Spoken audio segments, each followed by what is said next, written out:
세 분 어서 오세요. 안녕하십니까?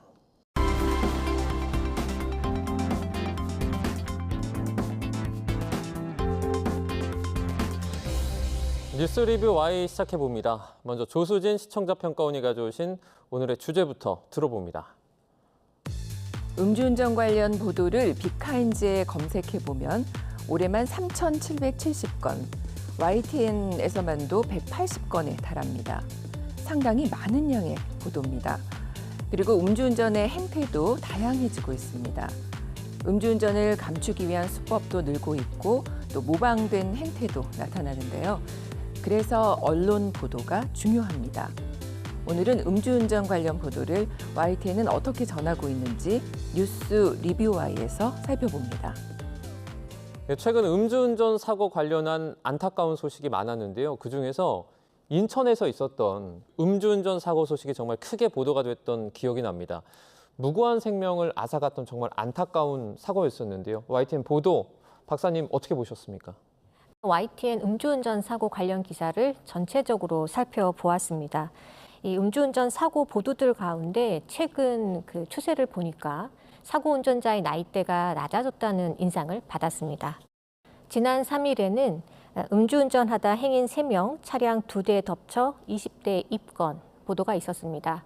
20대 운전자가 술을 마시고 차를 몰다가 행인 3명과 주차돼 있던 차 2대를 들이받았습니다.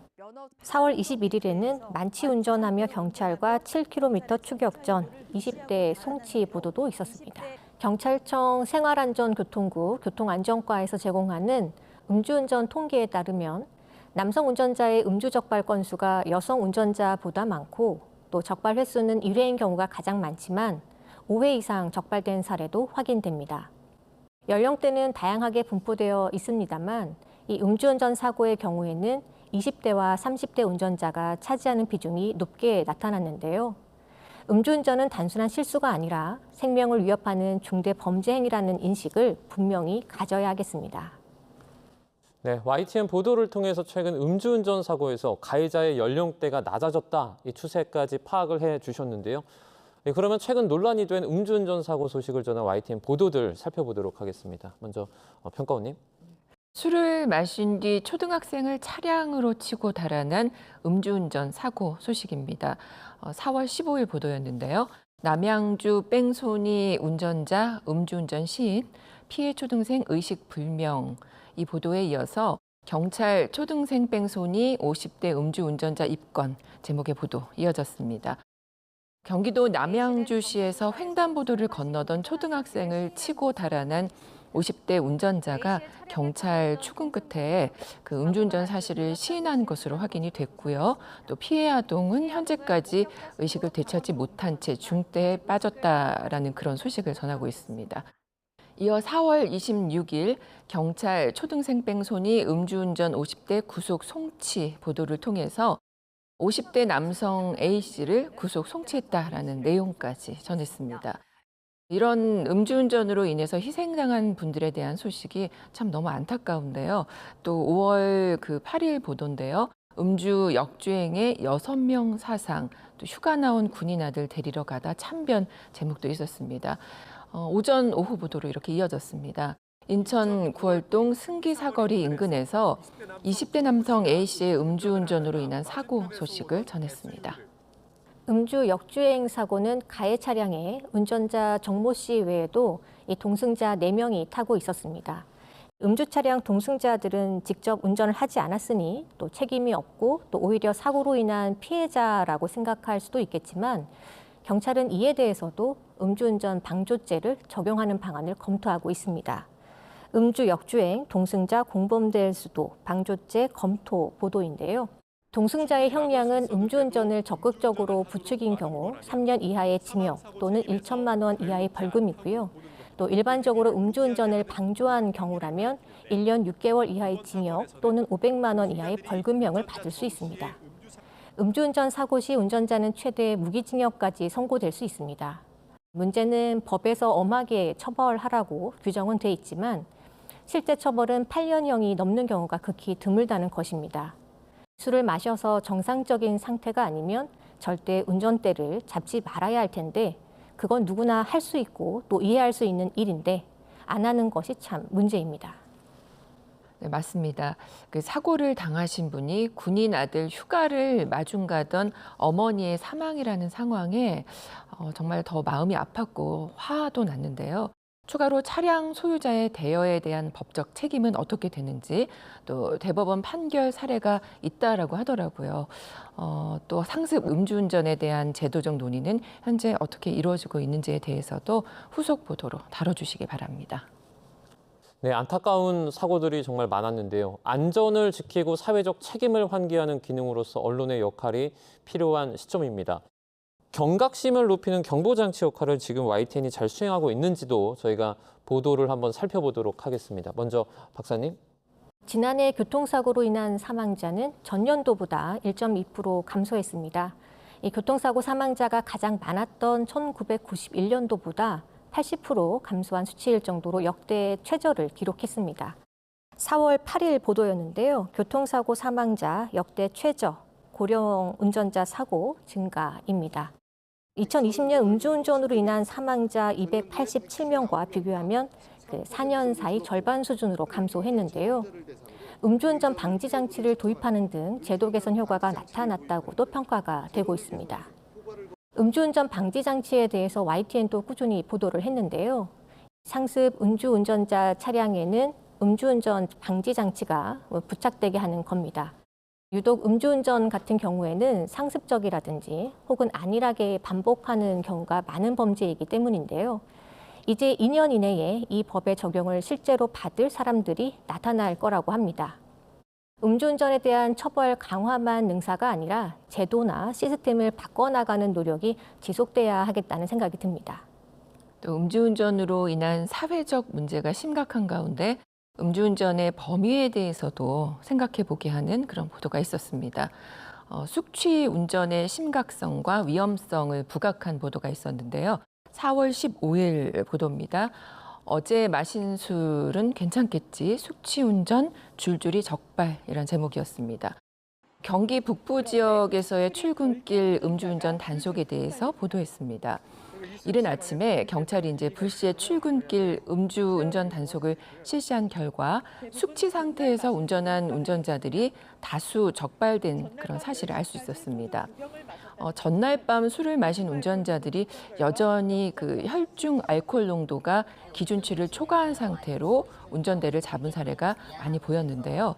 전날 술을 마셨다고 해서 다음날 반드시 음주 상태가 풀리는 것은 아니며 또 법적으로도 처벌 대상이 될 수 있다는 점을 알리고 또 숙취운전의 심각성, 위험성을 부각했습니다.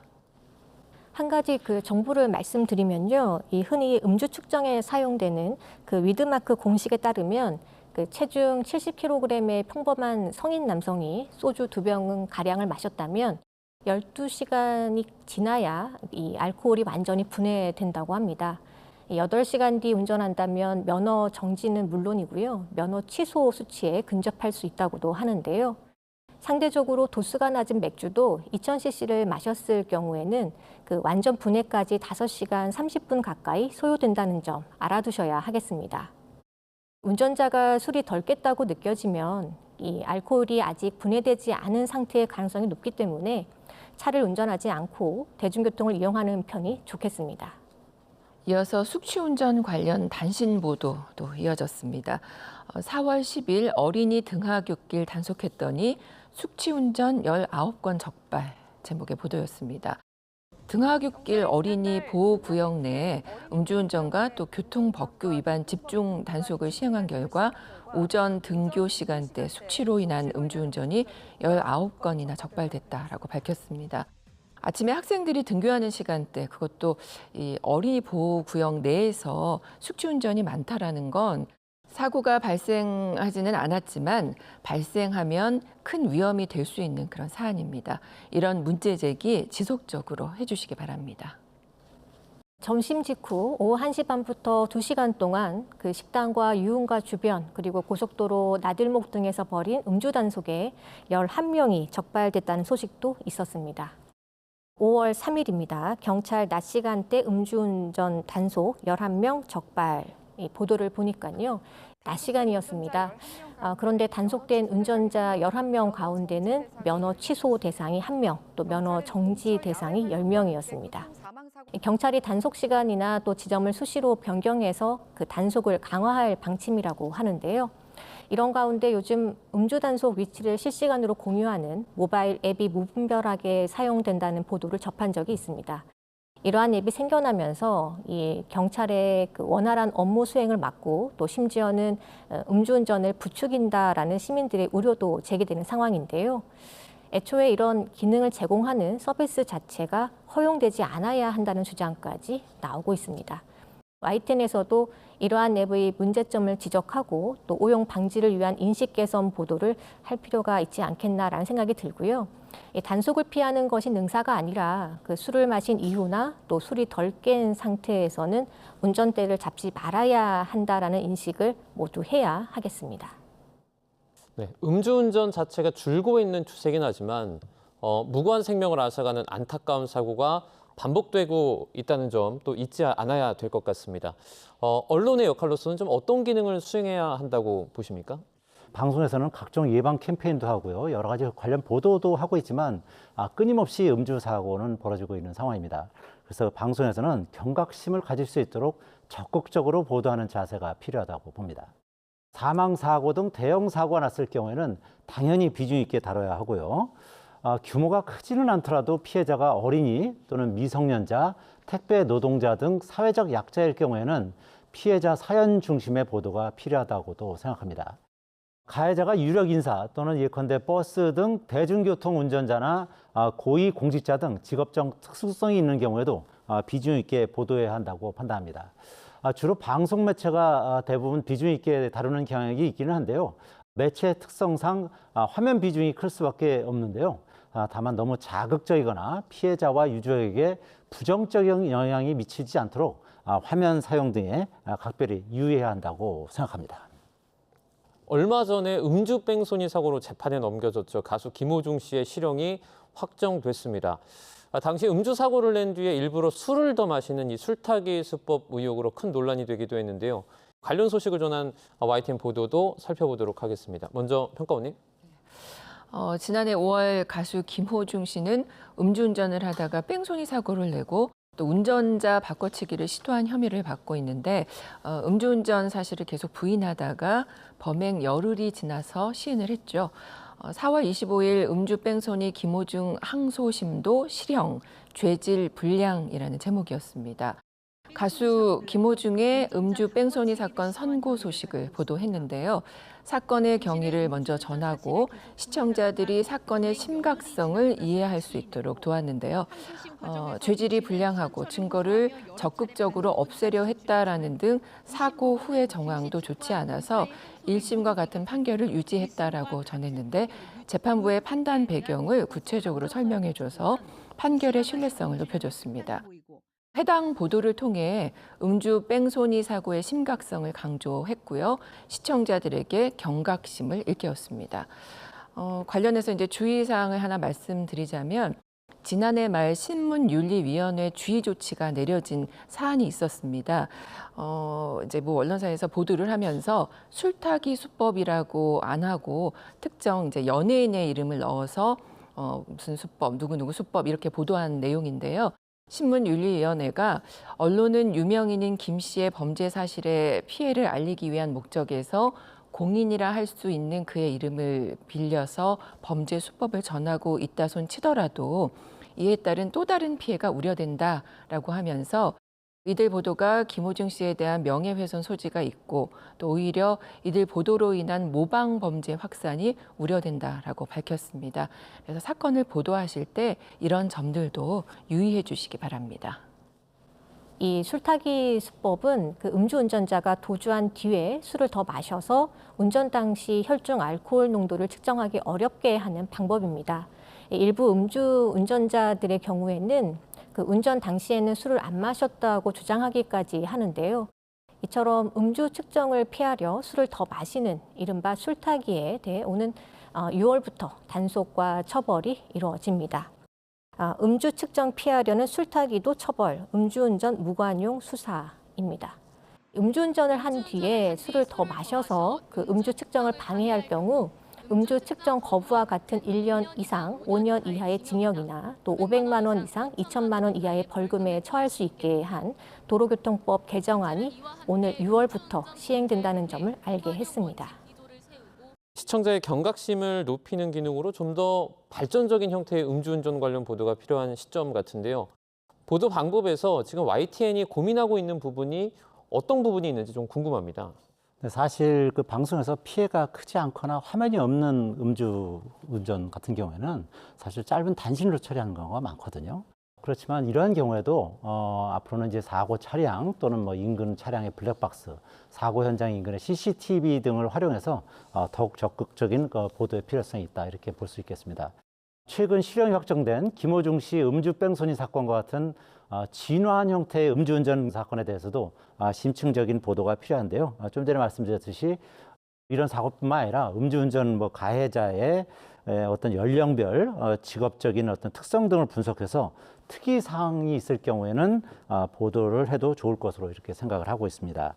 아울러 음주운전이 끊이지 않는 근본적 문제점은 무엇인지, 다른 나라에 비해서 음주운전 관련한 형량은 낮은 것은 아닌지 이런 부분도 심층 보도하도록 하겠습니다. 네, 그럼 오늘 뉴스 리뷰 Y 내용 정리해 보겠습니다. 이것만은 꼭 시간인데요. 먼저 평가원님부터 한 줄 평 부탁드립니다. 모방 범죄의 위험에 대해 한 번 더 숙고해 주길. 언론의 보도는 정보를 제공하는 역할이 중요합니다. 그런데 사건, 사고 소식을 전하는 과정에서 동시에 모방 범죄로 이어질 가능성도 염두해 둬야 하는 그런 어려움이 있습니다. 음주운전 보도에서 살펴보면 최근 늘어나는 술타기 수법과 같은 경우인데요. 그 경계를 잘 지켜 판단하면서 음주운전에 대한 경각심을 갖도록 지속적인 보도 이어주시길 바랍니다. 네, 이어서 김수정 박사님의 한 줄 평도 들어보겠습니다. 음주운전 근절 대책 심층적으로 보도해야. 음주운전 처벌이 강화되고 또 상습 음주 운전자를 위한 방지 제도의 보완이 이뤄지고 있지만 이 음주운전으로 인한 불의 사고 소식은 끊이질 않고 있습니다. 언론은 음주운전 관련 사고를 사건 발생 사실로만 강조할 것이 아니라 이 음주운전의 심각성을 알리고 또 재발 방지를 위한 노력에 공감대가 형성되도록 보도의 심층성을 더해야 하겠습니다. 유명인의 음주운전 보도를 보고 음주운전 혐의를 피하는 술타기 수법을 학습했다는 말이 나오지 않았습니까? 음주운전 보도는 사고와 피해에 대한 정확한 보도와 또 처벌 내용 등을 객관적으로 제시할 수 있어야 하겠습니다. 음주운전에 대한 인식을 변화시킬 수 있도록 예방과 관련된 정보와 또 음주운전의 문제점을 알리는 보도에 힘써야 하겠습니다. 네, 오늘은 음주운전 관련 보도들 살펴봤습니다. 뉴스 리뷰 Y 순서는 여기서 마치도록 하겠습니다. 세 분 오늘 말씀 잘 들었습니다. 고맙습니다.